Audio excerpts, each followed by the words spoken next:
Welcome to the Possibility Action Network podcast. I'm your host, Stephen Middleton, aka Possibility Man.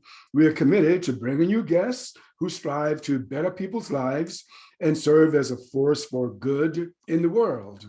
Today, our guest is Rohini Ross. She is a transformational coach and trainer. She is an adjunct faculty at the University of Santa Monica, and she's the co-author of Chaos to Connection, a book about parenting. Rohini, welcome to the show today. Hi, thank you so much for having me. Yeah, well, I've been a fan of yours for at least 4 years now. I've been watching you all over on the internet and like what you've had to say, and I'm delighted that we can connect today. So look, you have a very varied background. I think there are 2 continents that you've lived on, and maybe 3 or 4 countries. Can you tell us about that? Well, I was born in London, South London, and I lived in England until I was about 7 years old. And then my mother married a Canadian, and so we moved to Canada. And so I spent the rest of my growing up years in Canada, and first just outside of Montreal and then on Vancouver Island.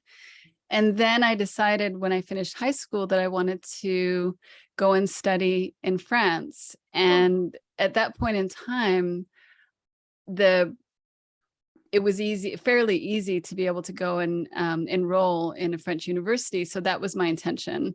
And so I went to France to enroll in a French university, but that year they had changed their requirements. And so you had to have sat a foreign language test prior to enrolling. And I think it was in February, you had to write the test, and then you had to enroll in the fall.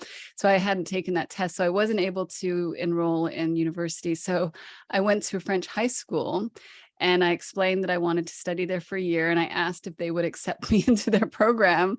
And so they took me into their languages program. And I did a year in a French high school in their baccalaureate program. And I did apply, and I did get accepted into a French university, but I also got accepted into a Canadian university. And I was encouraged strongly by my mother to accept the scholarship that I had for the Canadian university. So I went back to Canada and did my bachelor's and master's degree there in Canada at Queens in Ontario, and then in Kingston, Ontario, and then Toronto. Mm-hmm. And then as part of the unfolding of my life, while I was doing my, I think it was my graduate work, I was doing research in Guatemala. And so I spent some time there doing some traveling and doing some research for my thesis. And I ended up getting parasites while I was down there, and I was quite ill. And when I went to see the doctor in Canada, they basically treated me initially for the parasites and said, well, we've done what we can do for you. There isn't anything wrong with you. And I'm like, but I'm not feeling okay. And so that started me when I was around probably 21 on a journey of understanding more about alternative health, what was available on that level, starting yoga, starting meditation. And it really opened up a whole other world for me that I had not been exposed to, really aware of. And it was also the first awakening on a conscious level about spirituality, and that there's a deeper connection with self possible, that there's something greater than me, because I didn't grow up with any kind of religious background.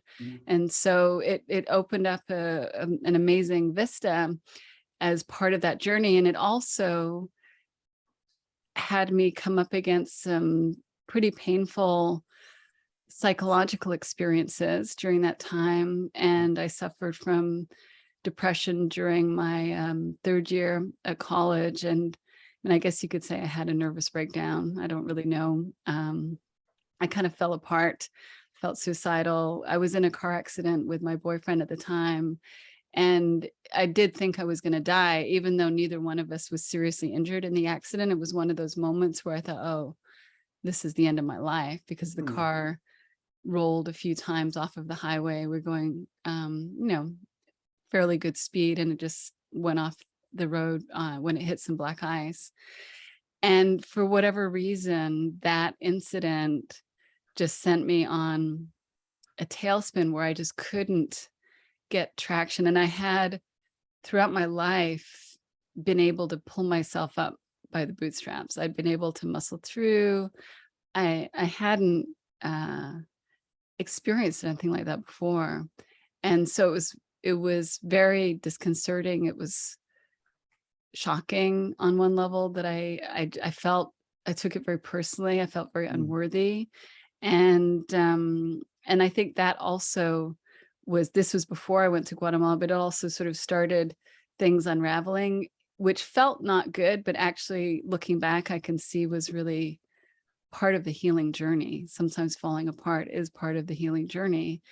And I saw a psychiatrist from the school at that point in time.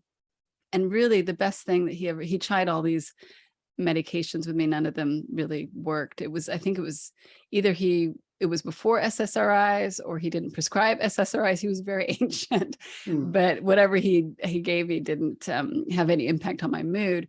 But his presence, he had a really beautiful, loving, kind presence. And that carried me forward in a way that was just so amazing. And I didn't think at the time that I was ever going to become a therapist or look at working in this arena. I was studying geography and anthropology at the time, but I remember how it really felt like he got me through that period of time. It was sort of over a summer.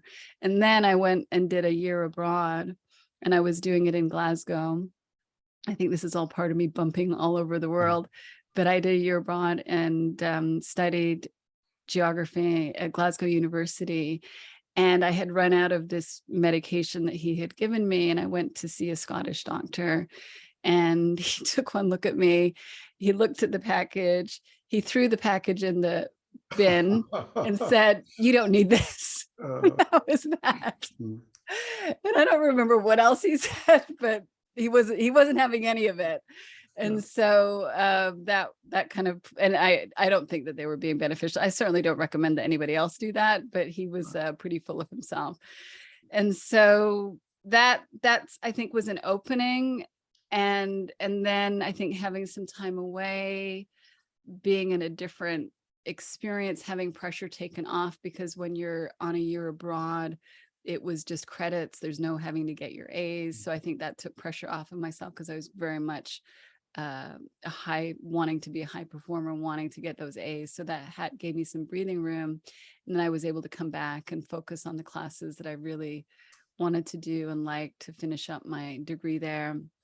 Then I went on to my master's, and again, the unraveling continued with my health, but also I started to see a therapist at that time, and she asked me questions about my childhood that I hadn't really thought much about. And one of the pieces of information that was really striking to her is that I hadn't had any contact with my father since I was about 2 years old, and that there was a huge rift that happened between him and my mother. And it was very painful, I'm sure, for both of them. And so that started me sort of being more curious about that part of my life. I had a conversation with my mom, so I learned more about her side and what happened. But I also did feel a calling to reconnect with my father. And so I had been on a plan to finish my master's, and the kind of the thing you do is you go on and get your PhD. What do you do with a master's degree in cultural geography? And I could just feel that my heart wasn't in it anymore, that kind of academic pursuit wasn't really what was aligned. And I had originally gone to college to become a doctor, and when I had that episode of kind of falling apart, I switched from all of the pre-med classes to the classes that I had more enjoyment from. But I realized at that point, after my master's, that I did want to go back into some kind of healing work. I didn't know what it was, but now I had been introduced to acupuncture. I'd been introduced to homeopathy. I knew that there was other ways to heal, not just the traditional medical route. And so I decided to take some time away from academics to figure out what I wanted to do when I grew up, which I'm still doing, and decided to go back to London and reconnect with my father, who I found out was actually still was living in England at the time.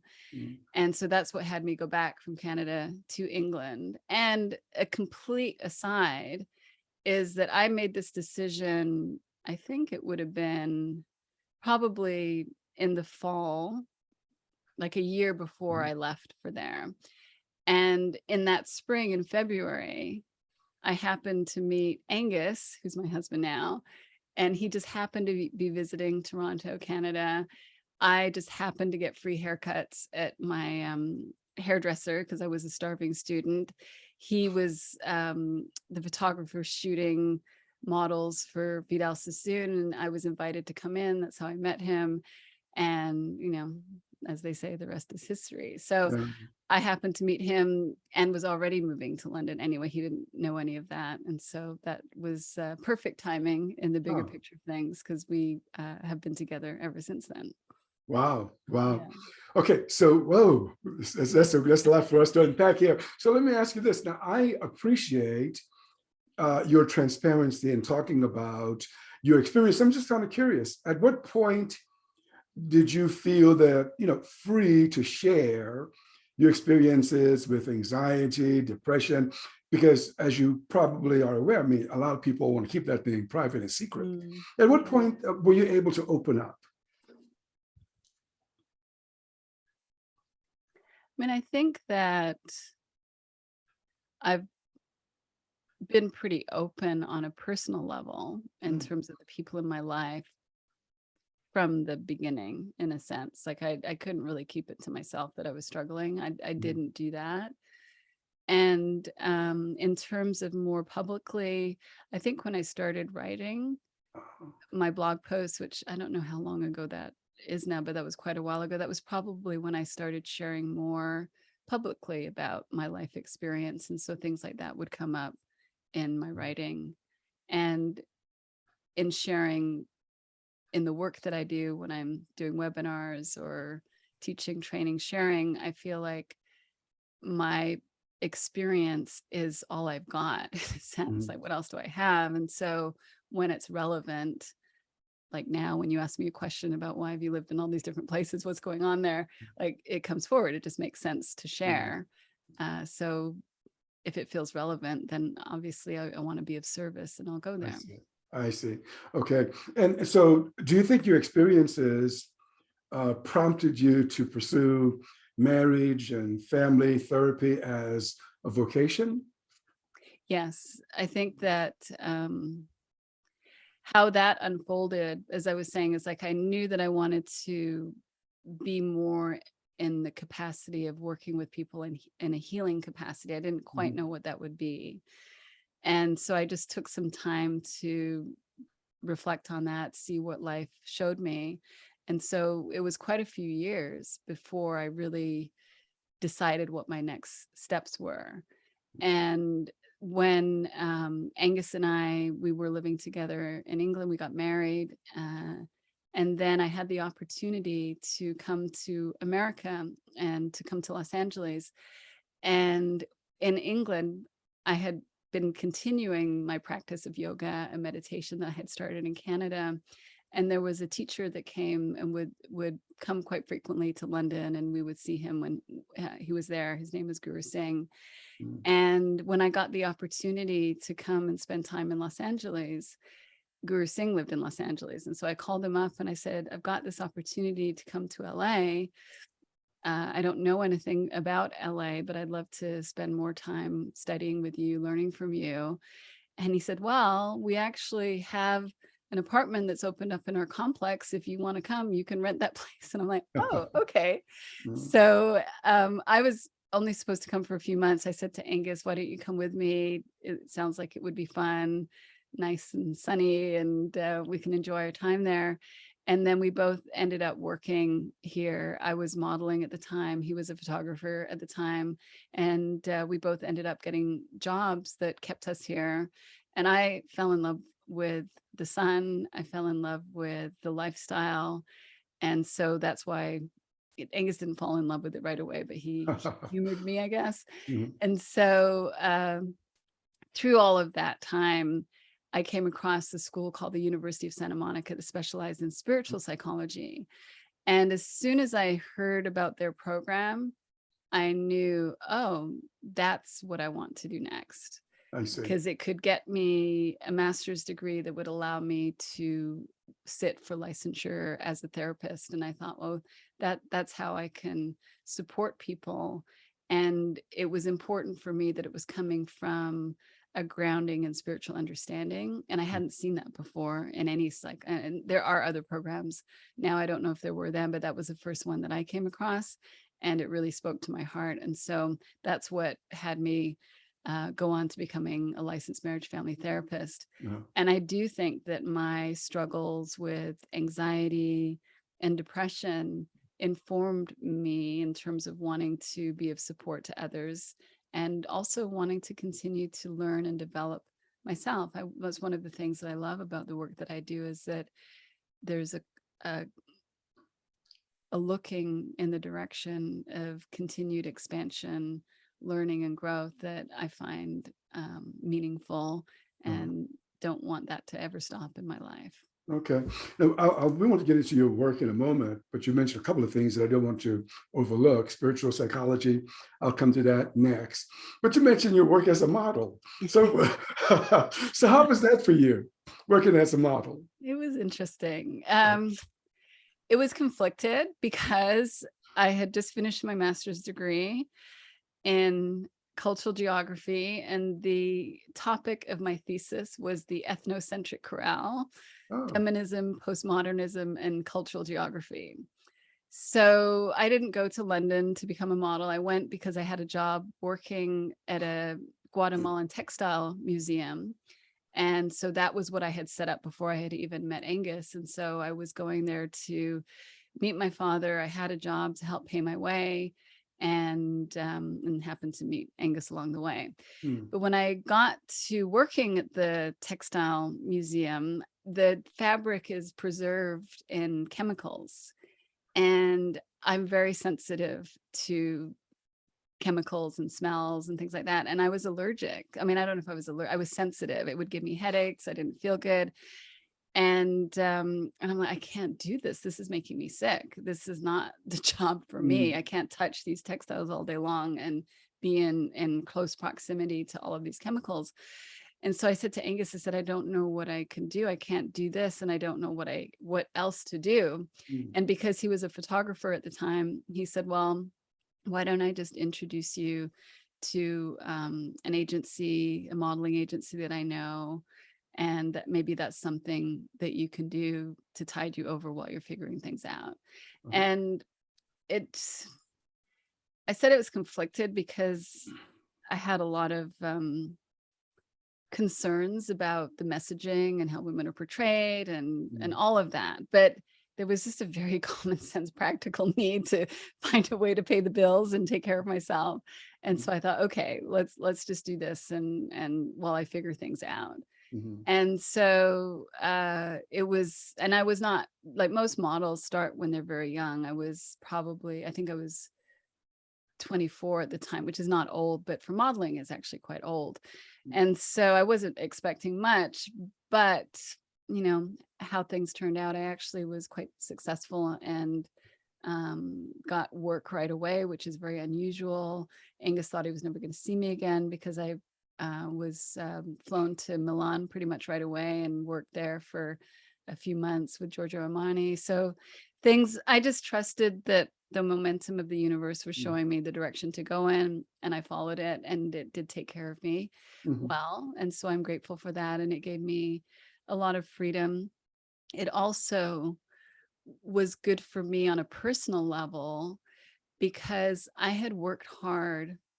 Like I learned how to work hard, and I had associated working hard and success with my worth. Like I had like effort, like that was my coping mechanism, right? I can work hard, I can get A's, and then I can feel good about myself. And that's why I got really burnt out. In modeling, you can't really do that. Like, I mean, you can, it's like, it's not really work. You show up, but you can't really work hard at it. Or maybe you can, I don't know, but I didn't know how to work hard at it. And so it was a real adjustment for me to be in something that really wasn't within my control and to surrender to that. That was really difficult for me. Also, I wasn't going to become a supermodel, so I wasn't sort of striving to get to that level of the elite in the industry. And so it was just kind of getting used to being average and, you know, doing whatever was needed in that way. So it was humbling, really humbling in a lot of ways. And I was fortunate in the sense that I was in a relationship, I was older, I wasn't, I think, as vulnerable perhaps to some of the things that women might be vulnerable to in that profession. I didn't struggle with an eating disorder, so that wasn't something that came up for me. So a lot of the things that are very challenging with that kind of job, I had some protection from, but it doesn't mean that they don't exist and that it's not a highly problematic endeavor. So yeah, I okay. had to come to terms with it in that way. Yeah. So how did, or well, let me put it in the present tense, how does spiritual psychology inform how you see the world today?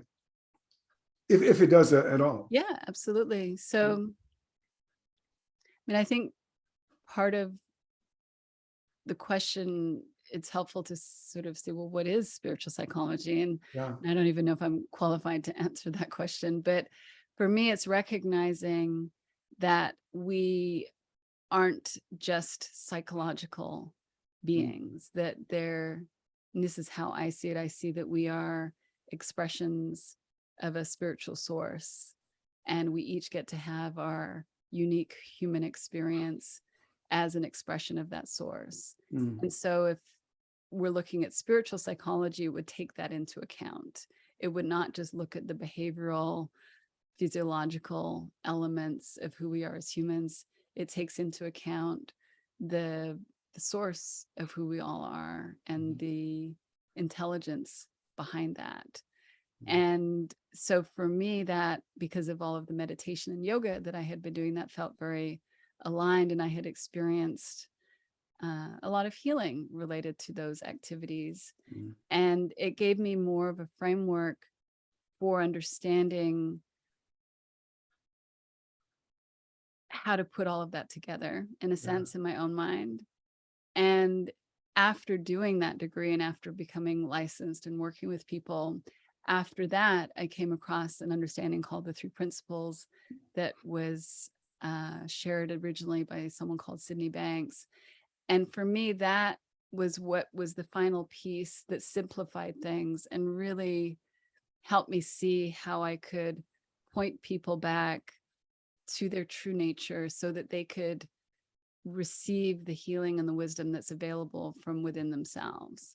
And so it's all part of that journey, the yoga, the meditation, the degree in spiritual psychology, the understanding shared by Sydney Banks, all of the other teachers that I continue to listen to and learn from. It's a constant evolution. And so it informs my life now because I choose to honor that within myself and look deeper within myself so that I can be of service to others to the best of my abilities and to enjoy life as much as available to me. So I spend less time being caught up in misunderstandings, limiting beliefs, and live with more peace and inner freedom within myself, which there's, always more available for that. That's great. Now, you've mentioned Sydney Banks and the three principles. Can you give us, the essence of what Sydney Banks taught and the essence of what's called three principles? So the three principles is one of the labels that has been attributed to the teachings of Sydney Banks, and there's been lots of different iterations along the way. I think that what speaks to me most about his teachings is that he pointed to how we live in a thought-created reality. He pointed to how our experience is created through thought and the power of that, and seeing how that is true for every single one of us. That's universal. And he also pointed to that formless essence that is the source of who we all are. I'm not using his words, I'm using my words, but this is how I hear it, and how it's in a deeper experience and understanding and experiential knowing of that space within ourselves that we evolve and shift and grow in consciousness. And it's that greater expansion that we experience within ourselves that clears up misunderstandings that we live within innocently, and that as a result of those misunderstandings being cleared up and us seeing life more as it is and less through the lens of our conditioning, through the lens of our thinking, the more healing, inner freedom, and peace of mind that we experience. And he pointed to it in a very simple, I guess there's a certain amount of psychological speak in there, but it was just so simple and common sense. And that's what I loved about it. And that's why I think things really felt like they were falling into place, because it just felt like this is something that is so simple. Anyone would be able to resonate with it if it impacts them. And it just, I think, had such a profound healing effect on me, because even with the psychological training that I had done, I intellectually understood that my experience was created through thought, but my misunderstanding was then I need to go in and clean up my thinking. I was missing that there is an intelligence within me that I can trust and allow and surrender to, and that I don't need to clean up my thinking, and that actually me trying to go and improve myself, like constantly trying to improve myself and better myself, was creating pressure within myself, that was creating suffering, that was taking me further and further and further away from peace of mind, rather than leading me back home. And so that was what the understanding really helped clear up inside of me, that I was looking in the wrong direction. And the direction of self-improvement was creating pressure and creating stress and creating insecurity and anxiety, which was the very thing I was trying to get rid of. But it was not through getting rid of it that I found greater peace of mind. It was actually through seeing it for what it is, seeing my human experience, my human thoughts for what they are, just thoughts, and recognizing that they don't define me, that I'm not broken, that I'm not damaged because of how I think, because of how I feel, because that's what I thought, that the whole human experience is healthy and normal, and that none of us are broken. We may have very challenging experiences as part of our life, but we're not broken, and that we can always come back to that feeling of wholeness within ourselves and the wisdom that is within ourselves, and that is where healing comes from. That is where answers and solutions are found. And that was hugely impactful, took the pressure off of me in terms of helping others, because I realized they have the answers inside of themselves. I don't have to come up with the answers. Wow. And it just felt kind. It felt loving. It felt like I could be with myself in a very different way than I had ever been. And it is a continual unlearning of the conditioning. And I, to this day, can still judge myself and still be hard on myself. But it is lighter, it is gentler, and there's more freedom than there was before. And to me, that's all that counts. That's great. Now, I know that you work with people wherever they have a high-speed internet connection all over the place.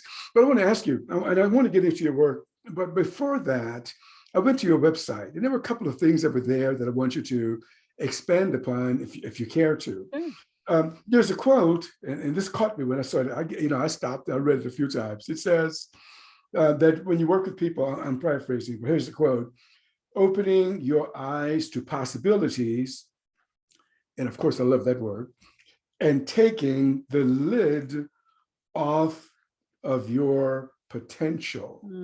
And you are speaking to individuals who come across your website that you'll work with them to open their eyes to possibilities and take the lid off their potential. What do you want to tell us? What are you telling us there? Well, when we come home within ourselves and experience that feeling of knowing what's true, conditioning falls away, right? Thought changes. We can no longer buy into the misunderstandings that we were buying into maybe moments previously. And that inner freedom and less of an identification with these misunderstandings is what takes the lid off of our potential, and it opens our eyes to see things differently and to see possibilities that we couldn't even see before. And so that's what I love about the work, is that people get to drop into that place within themselves and see life and themselves differently. So you're saying that that it's possible for a person to learn to know what's true about themselves. How long does it take for that to happen? I mean, just take a year or 2 years. Is it going back to college? It's like all in our own timing, right? It's divine timing. It could take a nanosecond, could take years. I mean, I'm on the journey still. I'm awakening. I'm not awakened. I'm not considering myself free from conditioning, free from limiting beliefs. But there is kind of a tipping point, I think, that gets reached where there's a different foundation. And I think that's what I felt, that shift within myself, where I had a more solid foundation within myself. I felt safer within myself because of that ability to experience what's true. Like, what's true is, it's love, it's peace, it's beautiful, it's warm, it's everything that we're looking for, and that's within us. It doesn't come from outside of us. And when we drop into that, we get to see more, we get to experience it more deeply. And I think as part of our journey as human beings, we come up against the blind spots, we come up against our conditioning and feel the pain and the suffering of that, because it is painful to forget what's true and to forget who we are. But when we understand what that is, what that pain is a misunderstanding in our own consciousness. It's a limiting belief in our own mind. It's a misunderstanding that we've created somewhere along the way. Then it gets easier and easier to be kind to ourselves when that's happening, to understand what it is when it's happening, and then it falls away when it falls away. So the timing, I have no idea regarding timing. Okay, so I'm going to ask the question again, and I want you to respond. So in respect to human beings, and let's keep it on the human now, the truth of who you are means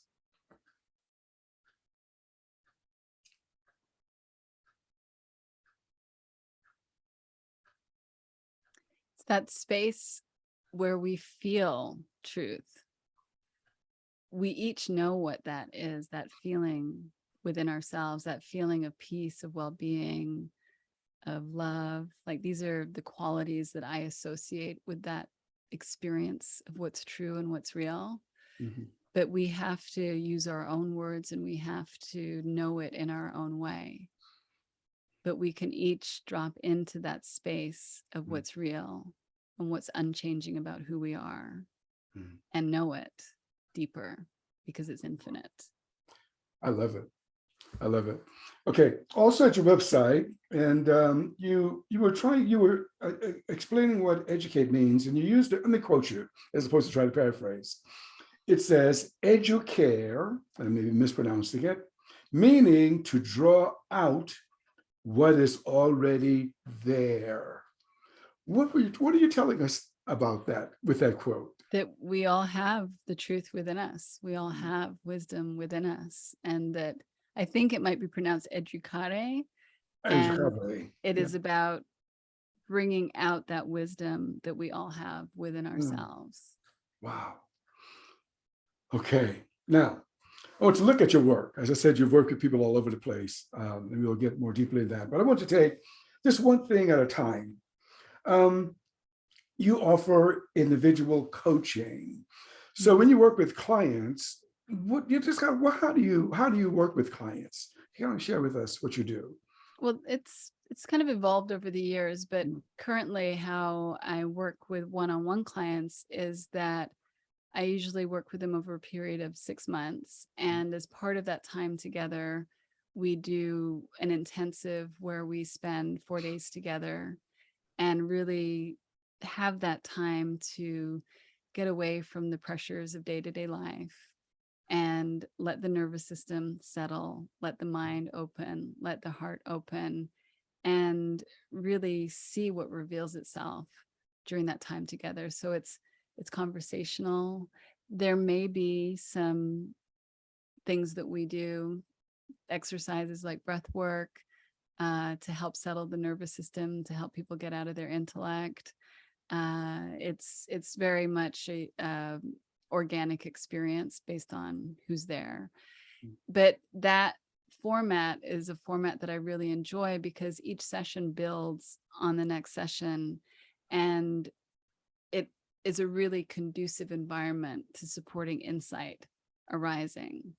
And then in addition to that time together, we have the ongoing, they're usually virtual sessions after that, to integrate what revealed itself during the intensive and to support the client with what they're wanting to step into in their life more fully, and to have my support and guidance along the way, whatever that might look like for them. And so I have, yeah, go ahead.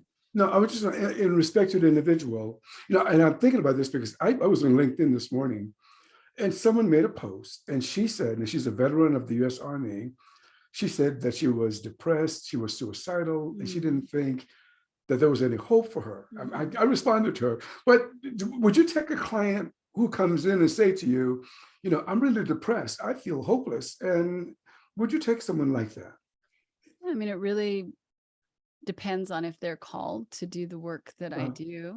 And I mean, I haven't not taken someone because they're depressed. I mean, usually people are struggling when they want to work with you. So that would be, I mean, I think what would be most important to take into account is the support that I offer enough in terms of what their needs are. Like, are they really in danger of harming themselves imminently? Then they might need a different kind of support than I would be able to offer. Oftentimes people need to wait a little bit before they can actually start working with me.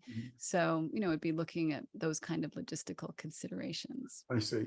But generally you don't turn people away because they're having a hard time with life. No. Okay. That's kind of understood that that's what I'm there to support them with. I got you. Okay. I also noticed that you work with organizations and that you offer training within organizations. Can you tell us a little bit about that?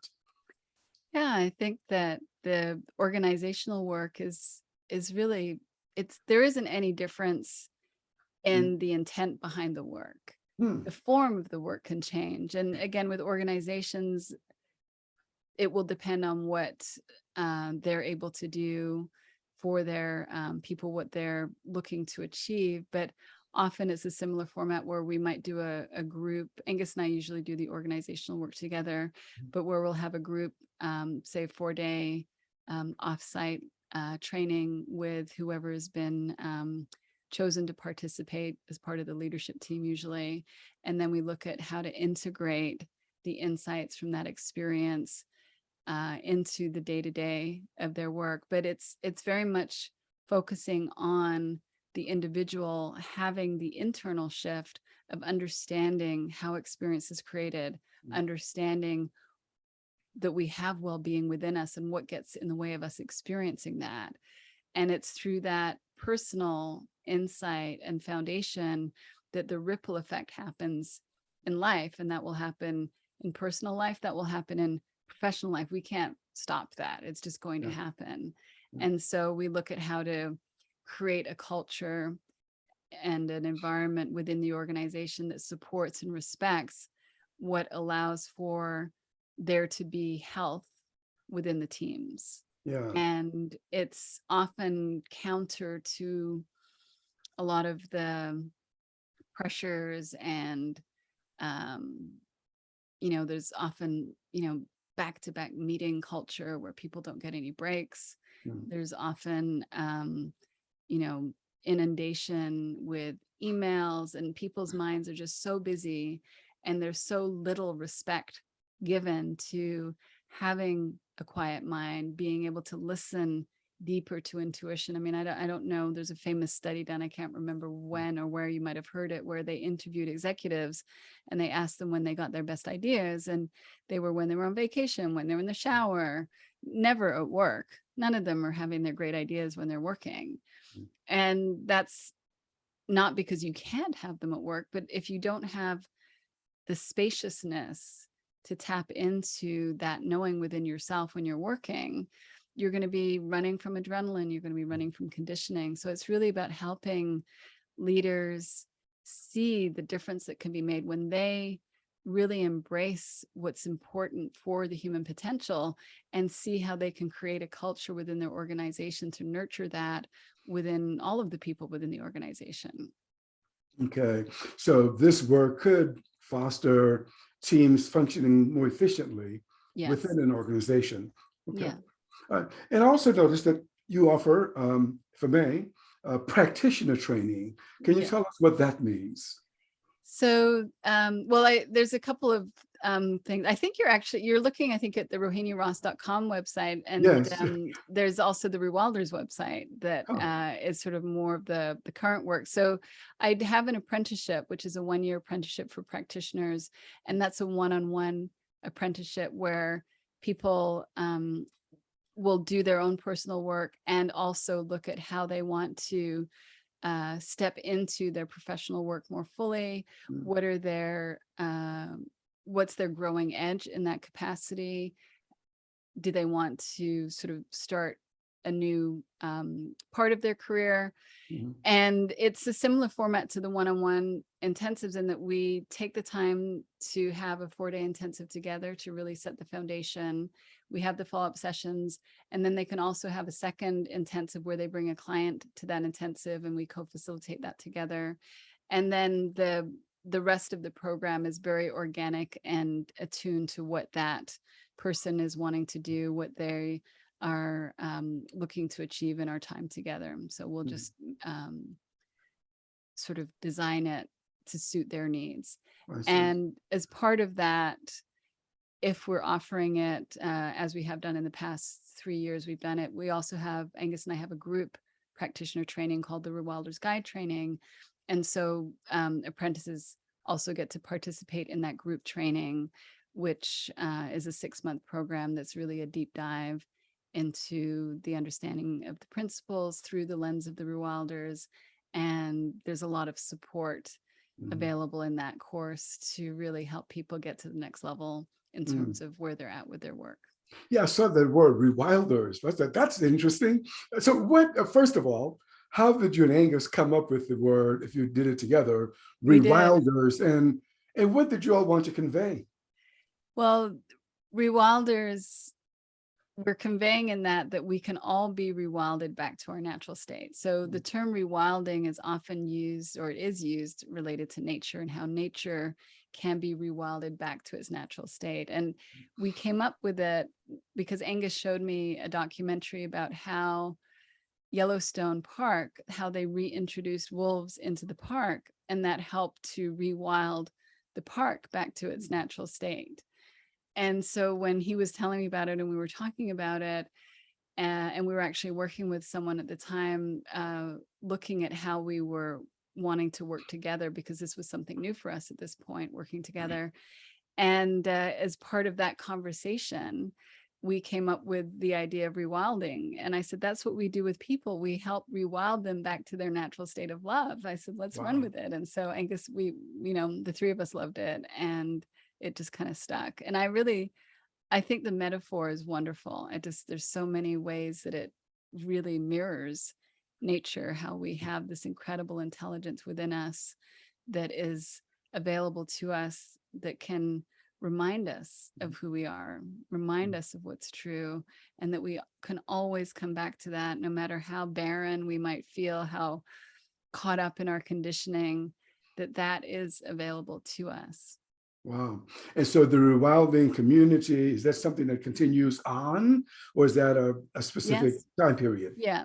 So as part of the Rewilders work, Angus and I have the 6-month training that we do with practitioners, but we also have a monthly membership program where it's for anyone. It doesn't have to be for practitioners. It doesn't have to be for couples. It's for anyone who wants to be in a supportive, loving, kind community as they rewild themselves back to their natural state. And so we offer webinars and guest speaker interviews. There's a community discussion group, and also the guides that are in the community or who are doing the training offer one-on-one sessions to community members. So community members are able to have, for their membership fee, one-on-one sessions if that's something they'd like to do.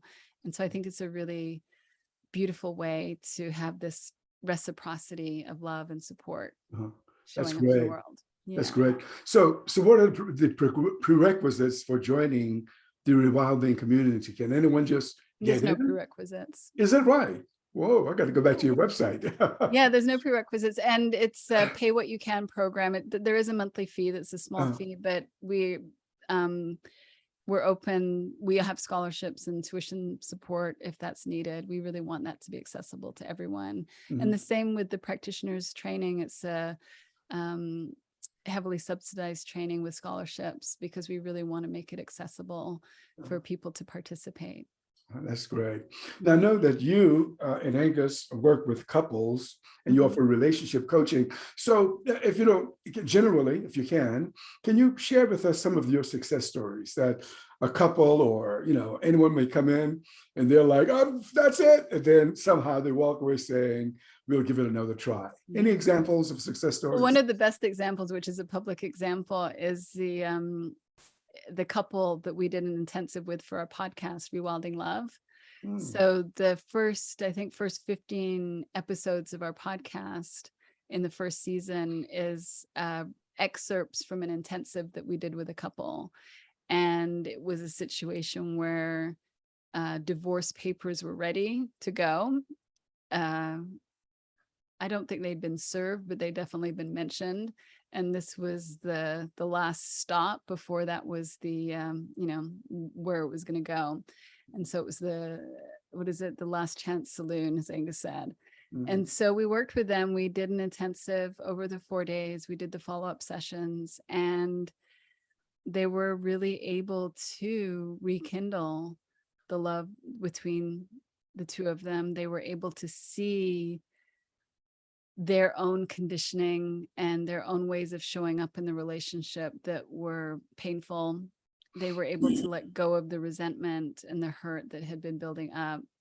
And it was just really beautiful to witness the depth of openness, willingness, vulnerability that they shared, the generosity of being able to allow us to record this so that we could use it as a way to teach and share with others who might not be able to do an intensive with us, to hopefully share insights from that they might gain for their relationships. And and the follow-up is that I think they've got their second child now. So that's fantastic. That's a beautiful story. Yeah. And I know that you all are active bloggers, at least you are, I'm sure of that. And you write a newspaper. So what do you try to convey to your readers in your blogs and in your newsletter? Well, my blogs can, there's a range that shows up in my blog posts. I'm the writer. Angus and I don't think Angus has written anything that we've shared, but I often will be responding to themes that come up for couples that struggle in their relationship. So that will be a big component of the blog post that I might write, would be addressing concerns that come up for couples. And so I write about relationships, relationship issues. I might share some creative writing as part of my blog post. When I was doing a writing class, that was part of my homework. And so I would often share excerpts from that. And then sometimes there's more inspired writing that's more about the spiritual nature of life. So I'll share that there. So I kind of feel like what I write in my blog is what's alive and present for me and inspired in the moment. It's just part of my practice of cultivating a deeper connection with self. And so I share it with others. And I would say the newsletter usually includes a blog post.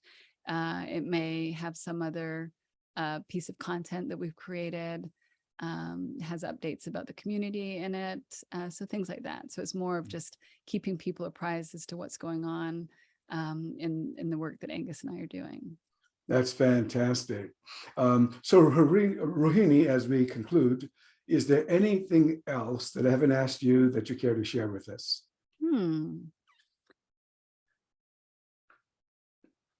I think you did some really good research. You covered a lot of bases. I can't really think of anything that comes up. I think that in terms of the direction that my work is going now, it's really looking at what are the ways to really support people having access to content support in ways that are workable for them. And I think one of the things that I was aware of is that the one-on-one work that I do is it's expensive, and not everyone's going to be able to participate in that. And so when we were looking at what else we wanted to do, that's why we came up with creating the community, creating the training program so that there were more options available. And then including the guides, one-on-one sessions within the membership community was a way for people to still get one-on-one support and have that be affordable. And I think that that's something that's so important when it comes to therapy, when it comes to coaching, when it comes to transformation, that it can get categorized as something that only a few people have access to. And really what we're wanting to do is transform people's lives so that there can be less suffering, and so that there can be less suffering in the biggest way possible. And that's through individuals experiencing healing. And so I think that's what I'm really curious about, and really committed to continuing to look in that direction and see how do we improve accessibility in terms of healing and transformation, and what are the best ways to do that. And I hope others join in that exploration. That's fantastic. Well, Rohini, you've been a wonderful guest. I'm so happy to have had you on the Possibility Action Network podcast. So we're going to sign off now. You've been listening to the Possibility Action Network podcast. I'm your host, Stephen Middleton. Our guest today has been Rohini Ross. Until next time, good day.